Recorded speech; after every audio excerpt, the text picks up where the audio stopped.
압도적 재미 매불쇼. 자, 그러면요. 한국사 우리가 네. 학교 다닐 때 현대사 네. 많이 안 배웠단 말이야. 네. 왜냐하면 이거 잘못 따르면 또 정치적으로 난리치고 그러니까. 처음 듣는 얘기 너무 많아요. 너무 많아. 진짜 공부해야 되겠어요. 공부해야 돼. 네. 지금 들으러 갑니다.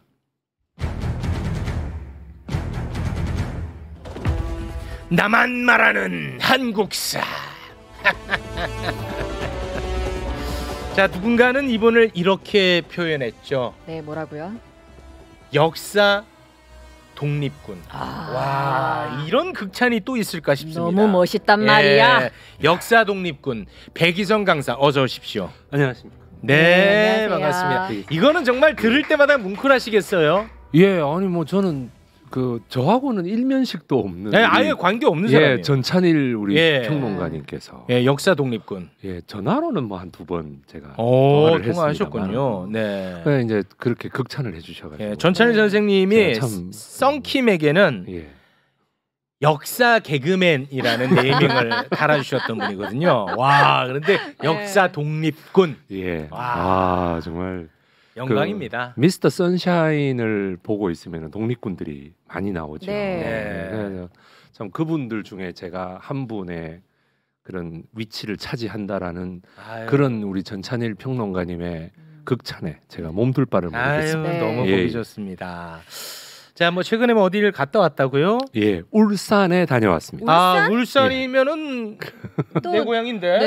예, 그렇습니다. 내 고향. 울산 남구에 있는 네. 예, 그 울산광역시청 건너편에 북사람 카페라는 곳에서 네. 네. 제가 울산 노무현재단 네. 예, 강의를 하고 왔습니다. 거기 날릴 텐데요. 저의 위세가 대단할 텐데. 아, 제가 오늘 이 얘기를 꼭 매불쇼 가서 해야 네. 되겠다고 생각했던 것이 네. 어유 우리 최웅님의 인기가 대단합니다. 뭐 그거는 야 이거 무슨 BTS 보는 줄 알았어요. 아. 그쪽으로는 가지 마세요. 그래가지고 다 와가지고 채용님 어때요? 어. 채용님 진짜 작아요? 막 이렇게 물어요. 아 자가요는 아니고요. 네. 뭐나 아이고 그 최웅님 옆에서 그 방송하느라 아, 얼마나 고생이 힘드시죠?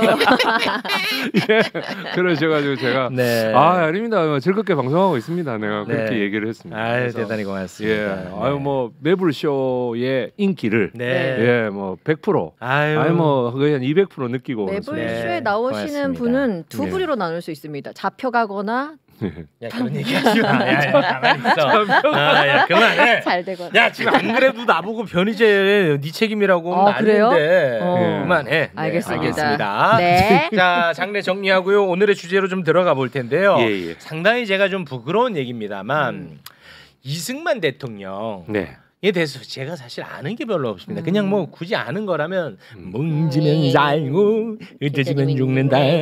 요 정도예요. 아, 근데 뭉치면 살고 흩어지면 죽는다. 네, 예, 요 예. 정도인데 네네. 요새도 이승만 대통령의 뭐 기념관 건립을 두고 네. 뭐 후원을 또 받고 있는데 뭐 네. 이걸로 또 이견도 많고 갈등도 많고 그런 것 같아요. 네, 네. 이승만 대통령에 대한 평가도 너무나 갈리고 요거를 좀 우리 선생님께서 정리를 해주시면 좋을 것 같다는 생각이 듭니다. 예, 뭐 30분밖에 안 되는 시간에 제가 어떻게 13년 동안의 치세를 싹 다 정리를 네. 하겠습니까? 네. 그 중간에는 우리 민족사 최대의 비극인 6.25라는 것도 3년 동안 있었고요. 네. 그러니까 하지만 어쨌든 대한민국에 아니 뭐 대통령이 헌법주의자라고 했으니 네. 말도 안 되는 소리를 그렇게 헌법주의를 가지고 가자면은 헌법 전문에 뭐라고 나옵니까? 우리는 부정한 4.19를 딛고 일어난 사람들이라고 나오지 않습니까? 네. 부정한 4.19라는 건 이승만 그 그럼 하야잖아요. 예, 이승만을 하야시키고 자유당을 네. 실각시킨 이거거든요. 그러네. 그러면은 우리 민족의 정체성으로 우리의 헌법이라고 하는 것이 네. 이승만과 자유당 정권을 부정한 정권으로 딱 찍은 겁니다. 지금. 그러네요. 예, 예. 그렇기 때문에 이승만 기념관이라고 하는 거는 저는 사리에 맞지 않는다고 보고 있습니다. 네. 예. 일단 요건 뭐 총평 정도 될 것 같고요. 예. 그래서 오늘은 그 이승만 정권의 알려지지 않은 이야기 가운데 네. 하나인 숙군 사업에 대해서 한번 숙군? 숙군. 숙군이 뭐예요? 숙군이 뭡니까? 숙군. 예, 숙군 말 그대로 숙청은 아십니까? 숙청 알죠. 예, 숙청은 아십니까? 우리 제작진도 한번 숙청해야 되거든요, 제가. 네. 예. 숙고는 군대 내에서 속가내는 역. 그렇죠. 군대 내에서 속가내는 거죠. 그 우리 제작진들이 그렇게 또 뭔가 문제가 많은 모양이죠. 예. 숙군 작업을 했었어요. 예. 그래서 숙청의 군대 내 적용에 하는 그 개념입니다.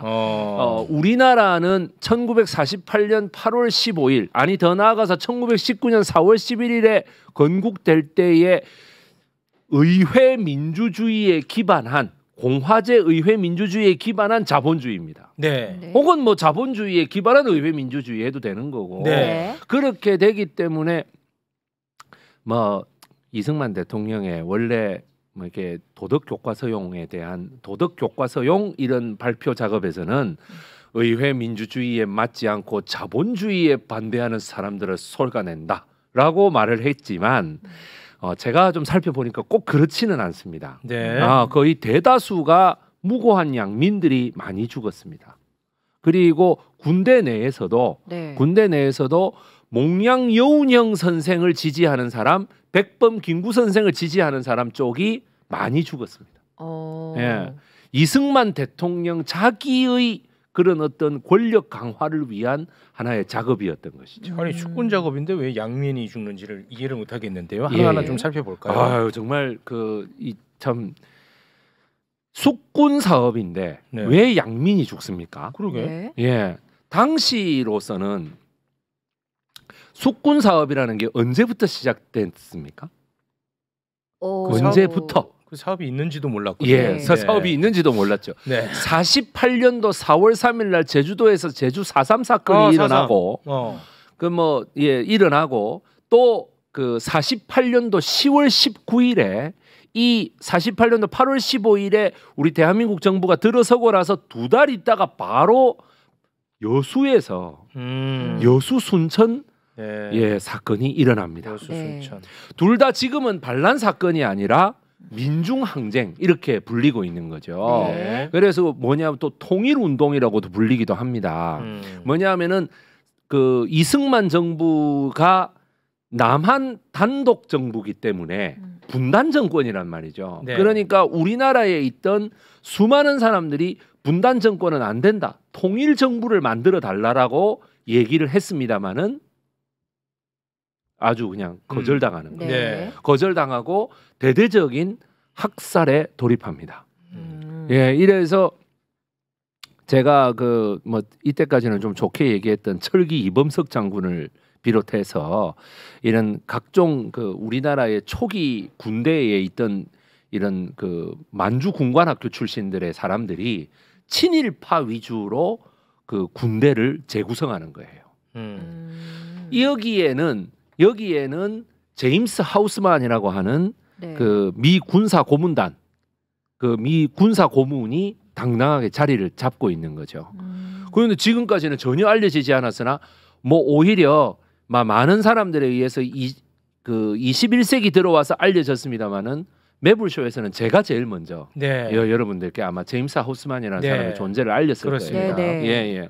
그래서 이 참 미군정이라고 하는 데가 그 정상적인 정부가 아니다 보니까 미군정에서 이승만 정부로 이렇게 토스해 줄 때에 아주 반공 일변도고 친일 인사들을 대거 기용하고 또 국민들을 오히려 상당히 억압하는 그런 정책을 많이 펼쳤다라고 하는 것이죠. 그래서 숙군할 때 미군이 엄청 영향을 끼쳤다는 거예요. 제임스 하우스만이라고 하는 사람이 딱 뒤에 있다 보니까 그리고 제임스 하우스만부터 시작해서 모든 미군의 인사들이 뒤에 버티고 있다 보니까 우리나라 이승만 대통령부터 시작해서 모든 사람들이 국군 통수권을 이용해 가지고 아주 우리나라 군대 내에서 백범 김구 계열, 몽양 여운형 계열들을 모조리 쓸어버린 사건입니다.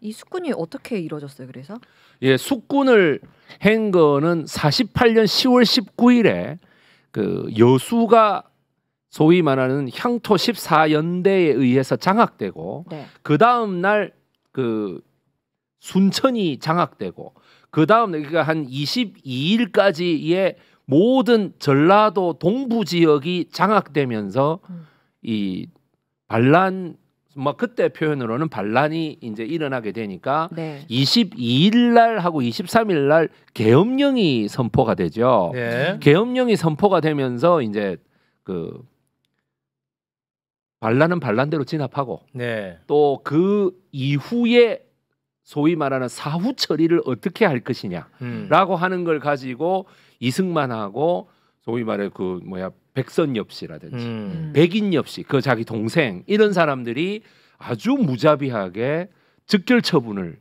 그 수천 명에게 실시했던. 그러니까 당시로 봤을 때 반란군들에게 예예. 아. 그 참상이라는 게 정말 말도 못합니다. 네. 예, 그 사진 한번 띄워주시죠. 너무 또 잔인한 거 아니야? 아, 그 너무 잔인한 거는 안 되고 뭐죠? 이 너무 잔인한 건 아니고 그 여수 공설 운동장 혹은 여수 고등학교에 이 여수에 있는 6만 명의 주민들을 전부 다 끌어모은 장면입니다. 군인들이? 예, 군인들이 전부 다 끌어모아 가지고 부역자를 처단한다라고 하는. 그거를 가지고 이제 하는데 저 여수 순천에 있는 사람들을 전부 다 끌어모아서 누가 부역을 했느냐 이거를 하는데 반란군에 부역한 사람. 예. 기준이 뭐였는지 혹시 아니 그 일단은 군인들이 너네 예. 그 여수 순천 사람들 다 모여 이렇게 지시를 한 거예요. 예. 그러니까 사람들이 다 왔어. 안 올 수는 없고. 그래 여기서 이제 반란군에 부역한 사람 지금부터 내가 색출한다. 그 기준이 무엇이었냐? 와 이거는 그러니까 모르겠네. 반란군에 부역을 했다 혹은 반란군이다. 반란군이지만은 그 안 죽고 거기 민간인들 사이에 숨어 있을 수도 있고 뭐 그런 거 아니겠습니까? 그러면은 이거를 어떻게 잡아내느냐 기준이 그러게. 뭐였을까요? 어떻게 48년도 10월 27일 날 뭘까요? 기준이 뭐였을까요? 1. 머리가 스포츠 형태로 짧은 사람. 왜? 아무 이유가 없습니다. 이유가 없어? 예, 그거는 백인엽이 마음입니다. 와, 이게 지금 우리나라에 있었던 일입니다. 네. 1, 그다음 2, 그다음 뭘까요? 2, 전부 다 바지 내려. 바지를 내리면. 예, 바지 내리면 팬티가 드러날 거 아닙니까? 그래가지고 미군 군용 팬티를 입고 있는 사람. 그게 미군용 팬티? 예. 그 왜 그렇지? 그러니까 이유가 없다니까요. 이유가 있겠지. 아니, 그러니까 백인엽이가 그냥 딱 그 뭐고 이거다 이러면 그냥 바로 죽는 거야. 아니 미군 빤스는 얘네들이 좋아할 거 아니야. 아니죠. 그거는 뭐냐면 군용 팬티를 입고 있다고. 군수물자 남용이다 이거예요. 너네가 이거 얻어 입은 거니까. 예. 그 다음에 천일고무라고 하는 그 고무신 공장이 있었습니다. 거기가 여수가 공장이 있었거든요. 네. 아주 국내 굴지의 고무신 공장이었어요. 네. 거기에서 여수 반란군이 19일에 반란 일으키고 난 다음에 여수 사람들한테 고무신을 다 나눠줬어요. 그 고무신을 그래도 좀 민심을 얻어야 되는데 싶어 고무신을 다 나눠줬는데 세상에 그 고무신을 얻어 신고 있는 사람 천일 고무에 고무신 신고 있는 사람 다 죽이는 거예요. 아니 그 진짜 죽였어요? 그 현장에서? 그야말로 즉살해버렸어요. 어머. 즉결 처분해버립니다. 와 이게 우리의 역사야? 그래서 뭐냐 이것이 얼마나 숙군이라고 하는 것하고 민간인 학살이 같이 오기 때문에 엄청난 비극인 거예요 지금. 그러니까 48년 그런데 그거를 이승만 대통령이 뭐라고 하느냐면은 48년도 10월 19일에 반란이 일어나고 22일 날 남녀노소를 가리지 말고 전부 다 처단해라라고 하는 담화문을 발표합니다. 그 담화문 증거는 있고요. 기록이 있고. 다 있습니다. 그러니까 남녀노소를 가리지 말고 싹 다 발견해라 이거죠. 아니 지금 말씀하신 그 사진들이 검색하면 나온다는 거예요. 우리는 못 올려. 우리는 못 올려. 저기 오늘 최욱님의 그 옷 색깔하고 비슷한 딱지가 하나 뜨기 때문에 원됩니다. 와. 그래서 이럴 수가 있지? 아니 그러니까 더군다나 여러분 전남 구례군 산동면이라는 곳에 거기에 올라갔던 이 진압군이 뭐냐면은 저기 뭐야 백씨 집안이라고 하는 집안을 털거든요. 그 터는데 손가락총이라는 게 있어요. 네. 손가락총이 뭘까요, 최용님? 손가락총. 저기 뭐야 평소에 좀 이렇게 그 뭐야 감정이 안 좋거나 이런 사람들은 저 놈이 부역자예요라고 찍는 순간에 그냥 가서 죽여버리는 거예요. 그 손가락총이라고 그랬습니다. 그래서 뭐냐면 산동면이라는 데가 산수유가 되게 많이 나는 지리산 골짜기인데 지금도 산수유 많이 나죠. 예, 거기에서 그 뭐지 아들 셋이 있는 집안이 있는데 하나는 강제징용 가가 죽고 하나는 여수윤 사건 때 여수에 있다가 죽었거든요. 아이고. 그럼 세 번째 아들이 있는데 자기 엄마가 이 대를 이어야 되니까 이거 어떠냐면 막내딸을 대신 그 하게 돼요. 아주 피눈물 나는 결정인 거죠. 아이고. 그 막내딸이 이렇게 잡혀가면서 지었다는 노랫말을 가지고 지금도 노래를 하고 있어요. 오, 그래요? 산동애가라는 노래입니다. 이 노래가.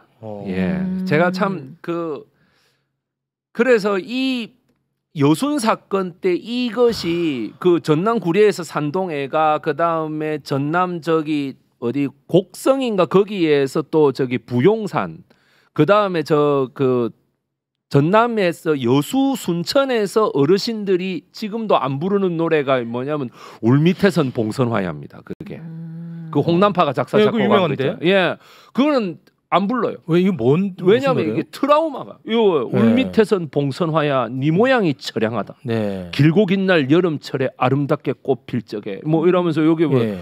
북풍한 설찬 바람에 네 형체가 없어져도 그러니까 요 밑에 화창스런 불바람에 환생키를 바라노라라고 돼 있네. 6천 그러니까 경찰 공식 발표로 6,900명. 우리 저기 과거사 진상규명위원회가 발표한 게 15,000명입니다. 차이가 많이 나네요. 예, 그러니까 얼마나 많은 사람들이 죽었는가를 알 수 있습니다. 이것이 뭐냐면 14연대를 그 14연대가 왜 그렇게 반란을 일으켰냐면 제가 여러분께 좀 말씀드리자면은 제주 4.3 사건을 가서 진압해라라고 지시가 떨어졌어요. 당시에 제주도로 가는 길이 목포에서 가는 게 있고 여수에서 가는 게 이렇게 두 개가 있는데 여수에 있는 14연대를 보고 이승만 대통령이 가라고 했단 가서 말이죠. 진압해라. 가서 진압해라고 했는데 14연대가 거부하는 겁니다. 그 거부하는 이유가 뭐냐면 14연대장이 오동진이라는 사람이 있었는데 네. 이 오동진이라는 사람이 1948년 5월 10일에 치러졌던 우리나라 초대 총선에서 서울 동대문 을에 출마해요. 그 동대문 을에 출마하는데 거기서 이승만하고 붙어. 이승만하고 그럼 붙지 그럼 뭐 이승만은 뭐 합의초 됩니까? 그러면 그랬는데 이승만이 이 자식이 내가 출마하는데 감히 출마를 해 이래 되는 거야. 그러면서 저 최능진이라는 사람 당연히 이승만하고 대립되는 그거를 가지고 있었죠. 그러면서 뭐냐면은 이거를 배후를 조사하게 해가지고 그 14연대장 오동진을 갖다가 잡아들여 버리는 거예요. 그러니까 14연대 이 여수 14연대의 불만이 하늘을 찌솟고 있었다. 그래갖고 그 뭐지 이 14연대가 이승만의 딱 지시 명령이 내려오니까 명령 불복종. 우리는 무조건 안 된다. 그리고 두 가지 기치를 내세우죠. 1. 뭐냐 하면은 민족 상잔을 하지 말자. 지금 제주도 도민들은 우리 국민인데 왜 제주도에 가서 양민을 학살하라고 하느냐? 이건 민족 상잔이다. 네. 그다음 두 번째 미군 철수해라. 미군이 저 제임스 하우스만 같은 애들이 있으니까 이게 다 배후에서 이렇게 움직이는 거야. 미군 철수해라 이거죠. 여러분 잘 생각해보세요. 이 두 개가 지금도 안 되고 있어요. 아직까지 이게 70몇 년이 지났는데 아직까지 안 되고 있어요. 네. 그러니까 그러한 것을 가지고 있었던 사람들이 숙군의 대상이고 그 숙군의 대상이 된 그 군인들이 대부분 다 48년에서 50년 3월 사이에 대부분 다 숙군 돼버렸다. 라는 것을 알 수 있습니다. 예, 이러한 것에 대하여 여러분들 근현대사 교과서에서 한 줄이라도 보셨습니까? 본 적이 없어요. 예, 본 적이 없. 제가 공부를 안 해서 못 봤을까요? 아니면 아닙니다. 아, 그건 아닙니까? 아니 열심히 공부했어도 네. 역사는 승자의 기록이기 때문에 이승만부터 해서 박정희를 거쳐가지고 전두환, 노태우를 거치면서 이게 세월이 몇 년입니까 그게? 이 수권 사업의 정식 명칭이 있나요 혹시? 아 수권 사업의 정식 명칭은 네. 이 학살의 역사 이거 뭐라고 불러요? 예, 그냥 우리가 수군 사업이라고 그렇게 불러요? 예, 그래 이제 부르는데 경상북도 경산에 있는 그 코발트 광산 수직갱도입니다. 코발트 광산이 뭐냐면 최영님 한번 보십시오. 이렇게 이게 이렇게 뭐랄까 다이빙하는 곳처럼 이렇게 돼 있습니다. 네. 그러니까 거기서 이렇게 다 밀어서 죽여버리는 거예요. 밀어서 경상 코발트 광산에서 예. 이렇게 누구를? 떨어져서 그냥 죽는 거예요. 누구를? 아니 그 숙군 대상자와 양민들을. 경산에서도 그런 일이 있었어요? 경상북도 경산에서. 거기는 왜요? 갑자기? 왜 갑자기 비약적으로 그런 얘기를 해요? 아니 그러니까 그 경산 코발트 광산이라는 데가 그건 뭐예요? 예, 거기 6.25 때에 그 말그 보도 연맹과 함께 대표적인 학살 사건의 현장입니다. 숙군 사업과 연관돼 가지고 숙군 사업에 관계되어 있는 그 사람들을 경상 코발트 광산으로 다 데리고 간 거예요. 네. 왜 거기로 데리고 갔느냐? 총알이 아깝다고. 총알이 아깝다고. 여러분 그 백선엽 장군도 관여를 좀 했다고 저는 생각되는데 백선엽 장군의 동생이 하나 있거든요. 네. 백인엽이라고. 친동생이요? 예, 친동생인데 이 사람이 여러분 즉결 처분의 완전 대명사입니다. 즉결 처분. 그냥 우리가 삼심제를 하지 않습니까? 삼심제를 하는 그런 것도 없어요. 그냥 봐서 그냥 바로 총 쏴 죽여버리는 거예요. 아니 그러니까 경산 코발트 광산은 그 몇 년도에 있었던 일이에요? 예, 1950년부터 52년 사이에 벌어졌습니다. 한국 전쟁 진행 중에? 예, 진행 중에. 예. 와, 그래서 코발트를 캐야 되는데 코발트는 안 캐고 거기 위에서 이게 죽여버리는 거죠. 왜냐하면 탄환도 아깝다는 거예요. 아이고. 예, 그래 탄환이 아깝다. 지금 적을 향해서 탄환을 쏴야 되는데 그러니까 이 적은 뭐야 묶어서 그냥 떨어뜨려 버리는 거야. 야, 제가 그런 만행을 다 알고도 김황식 전 국무총리는 이승만 기념관 관장을 할 수 있을까요?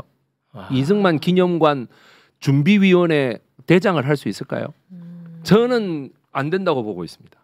예. 아니 그러니까 그런 기념관을 옹호하는 쪽에서는 이러한 사실들을 다 알고 있을 텐데 이거를 뭐 따로 해명하거나 그런 게 있나요? 모르고 있을 확률이 굉장히 높다고 저는 생각합니다. 최웅님처럼 일반 역사적인 거에 대해서 일반 소시민적인 삶을 사는 사람들은 내가 이런 얘기를 하면 지어낸다 그래. 뭐야? 자료를 갖다 대야 자료 내라고 지금 난리예요 지금도. 난리가 날 거예요. 여러분 인터넷만 찾아보시면 다 나옵니다. 인터넷만 찾아보시면 다 나옵니다. 예, 인터넷에 다 공개되어 있습니다. 이거는 어려운 자료도 아니네. 어려운 자료도 아닙니다. 그거를 다 찾아보는 노력이라고 하는 것이 그런 학살이 일어났다라는 거를 인지했을 때만 나타나는 현상이에요. 근데 저희가 너무 좀 속상한 게 이걸 올릴 수가 없어. 이게 너무 좀 잔혹해가지고. 그래서 이 1949년도에 우리나라에 이 숙군 사업이 진행되니까 탈영병이 생기지 않겠습니까? 그럴 수 있죠. 그렇죠. 탈영했던 두 사람을 제가 한번 보여드리겠습니다. 예, 그 탈영에서 북한으로 간 두 사람. 예. 탈영에서 북한으로 갔어요? 누구예요? 49년도 5월 5일 어린이날 새벽에 예, 왼쪽이 강태무 소령, 오른쪽이 표무원 소령인가 그럴걸요. 예, 그래가지고 요 두 사람이 오른쪽은 한 330명 정도, 왼쪽은 한 300명 정도 해서 약 630명을 데리고 월북해 버립니다. 그래요? 6.25 나기 정확하게 1년하고 1개월 전에. 그렇게 많은 병력을 데리고? 예. 탈영해서 가버린다니까요. 왜? 숙군 대상자가 되니까? 자기가 숙군 대상자가 될 가능성이 있다. 그렇게 되니까 이제 뭐냐면 육군 참모총장을 이거에 완전 뚜껑이 열려버린 이승만 대통령이 이응준이라고 하는 원래 그 육군 참모총장이었다가 네. 그 유명한 최병덕으로 전격 교체하게 되죠. 이 사건 때문에. 예. 아니 지금도 여러분 저기 탈북민이 오는데 600명이 이렇게 오는 경우가 있습니까? 없어. 그게 심지어 군인이면 이거 더 심각하지. 그 군인들이 335명, 300명이 넘어갔다니까. 네, 난리가 났겠네요 그때. 뭐 어떻게든 그때는 이제 언론이 지금처럼 뭐 유튜브가 있고 이렇지 않잖아요. 네. 그러니까 어떻게든 최소화하라고. 단속했구나.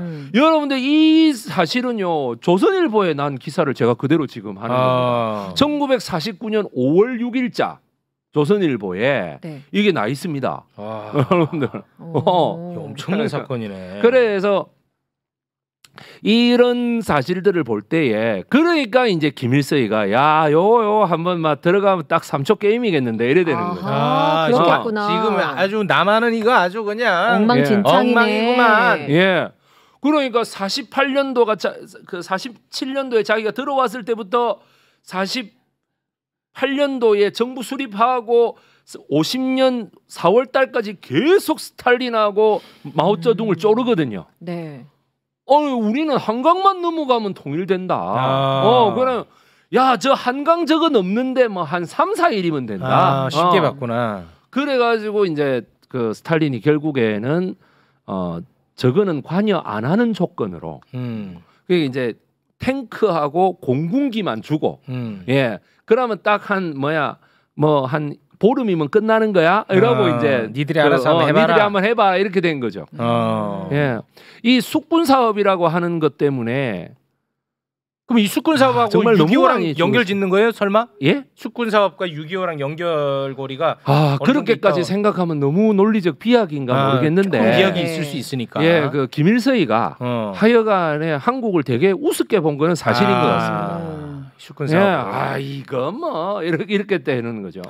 예, 그러니까 아주 나라가 개판이야 아주 이래 되는 그러니 처음에 6.25 처음에 어떻습니까? 우리나라가 뭐 보도연맹을 사살하고 오고 이런 걸 떠나서 처음에 엄청 밀리잖아요. 네. 예, 그것이 아마 숙군 사업에도 좀 영향이 있지 않느냐. 약 2만 명 정도 되는 군인들을 다 숙청해 버렸기 때문에 수적 열세에 밀린단 말이죠. 네. 그러면은 그런데도 불구하고 미군이 일주일 그 장면 지금 저기 그 국무총리가 유엔 대사로 있을 때 정말 기민하게 노력을 많이 해서 유엔군이 전격적으로 참여하게 되고 그게 참 그 다부동 전투라는 그런 뭐 엄청 중요한 전투도 있습니다만 그러나 이 숙군 사업이 없었다면 과연 이게 정말 내가 참 마음이 많이 아픕니다 이게. 아니 뭐 보수는 뭐 국방 안보 이거 강조하더니 얘기 들어보니까 아유 그 정반대의 역사가 있네. 그러니까는 이제 미국이 고마운 거죠. 그러니까 미국이 고맙지 않겠습니까? 이렇게 개판 쳐놨는데 미국이 와가지고 다 이렇게 올라가고 막 다 해줬잖아요. 그러니까 미국에게 절대적이 되는 거죠. 미국이 더 필요해. 예, 미국이 더 필요해지는 거죠. 저도 뭐 한미 동맹의 그 순수성은 의심치 않습니다만. 그러니까 1951년부터 52년까지 에버레디 계획이라는 것도 미국에 의해서 저질러집니다. 뭐냐 이승만 제거 계획입니다. 이게 예 이승만 제거 계획 에버레디 플랜이라는 건데 그래서 뭐냐면은 이게 이승만이 안 되겠다 이거 야 이거 갈아치우고 장면으로 다시 올려 이래 된 거예요. 미국이 예 그랬는데 이거를 이승만이 잘 그 디펜스를 치죠. 이승만이 예. 정치력은 좀 있나 보네. 그러니까 내가 정말 이상한 게 외국 같으면 여러분 이 정도의 학살을 저질렀으면 이런 기념관을 세운다 하는 거는 꿈에도 생각을 못하지. 꿈에도 생각을 못해요. 그런데 그냥 유야무야 넘어간 것처럼 되고 역사 교과서에서 안 가르치고 막 이래 되는 거 아닙니까? 그것이 내가 볼 때는 참 이 사람의 정치력만큼은 정말 대단한 야 에버레디 계획을 이걸 극복해내요? 예. 대단하네. 예. 아니 그러니까 부산 그 임시정부에서 에버레디 계획을 극복해내기 위해서 만들어낸 게 뭐냐 대통령 직선제예요. 국회의원 간선제로 하면 더 이상 내가 대통령이 될 일이 없겠다가 아니라